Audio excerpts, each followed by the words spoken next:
Hey, welcome. In this world that's always telling us to do more, get more, be more, it's so easy to feel like real happiness is always just around the next corner.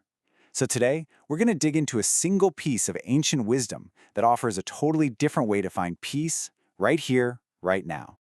So, does this sound familiar? That feeling like you're on a hamster wheel, running as hard as you can, but the finish line for happiness just keeps getting pushed further and further away?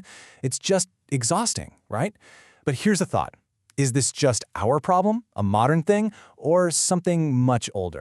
What if the answer isn't about running faster at all?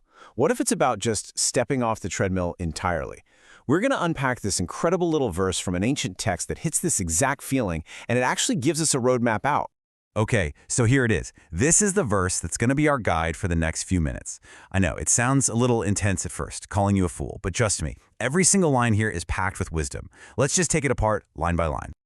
All right, first up, the unwinnable race. See, the verse kicks off by basically diagnosing the problem. It explains why this constant chase for more is a game you just can't win. Wow, that first line, it doesn't pull any punches, does it? Oh, fool? I mean, that's pretty direct. But here's the thing, it's not actually an insult. It's meant to be a wake-up call, to kind of shake you out of a specific kind of delusion. But what kind of fool are we talking about here? So the original Sanskrit word here is muda. And this is where it gets really interesting. See, it doesn't mean you're stupid or unintelligent. It means you're deluded. You're caught up in this big illusion that real lasting happiness comes from stuff, from things outside of yourself. So you can think of it less like an insult and more like a doctor's diagnosis, a really compassionate one, that says, hey, you're trapped in a way of thinking, and it's making you suffer. And that really brings it back to us, right? Just take a second and think about your own day. Seriously, how much of your brain power, your energy is spent chasing things you don't have, instead of just appreciating what you do have? This verse is challenging us to look that right in the eye. Okay, section 2. Shifting your focus inward. So the verse points out the problem, and then it pivots. It gives us the solution. And the key thing here, the work isn't out there in the world. It's all inside. And here's the core instruction. This is the how-to part. It tells us to create a mind that is devoid of passions. Now that just means letting go of that constant nagging thirst for more. And the idea is to replace that craving with thoughts of the reality, basically connecting with something deeper, something more real and stable within you. Yeah, this is the whole point, right here. The real work isn't about acquisition, it's about purification. It's not about adding more things to your life, it's about cleaning out all the mental junk, all that constant desire, so you can finally find some peace and quiet inside. So, what does that actually look like in real life? I mean, for you, what could you do? Maybe it's 5 minutes of mindfulness, maybe it's journaling, or just taking a walk without your phone to think about what really matters to you, away from all the noise. The point is, you have to actively build a new mental muscle. All right, next up, section 3, the art of contentment. This brings up a huge question, though. If you're not supposed to be constantly chasing more, what are you supposed to do? Just nothing? Well, no. This next part is all about redefining how we think about work and what we get from it. This next line is absolutely crucial. Notice it doesn't say stop working or give up on everything. Not at all. It totally gets that we work, we do things, and we get rewarded for it. The whole secret is in how we feel about those rewards. And this really breaks it down for us. Look, this is not a call to be lazy. It's actually the opposite. It validates good, honest work. The big shift here is getting out of that trap of constantly comparing yourself to others and instead finding real satisfaction in what you've accomplished through your own efforts. It's about loving what your journey has brought you.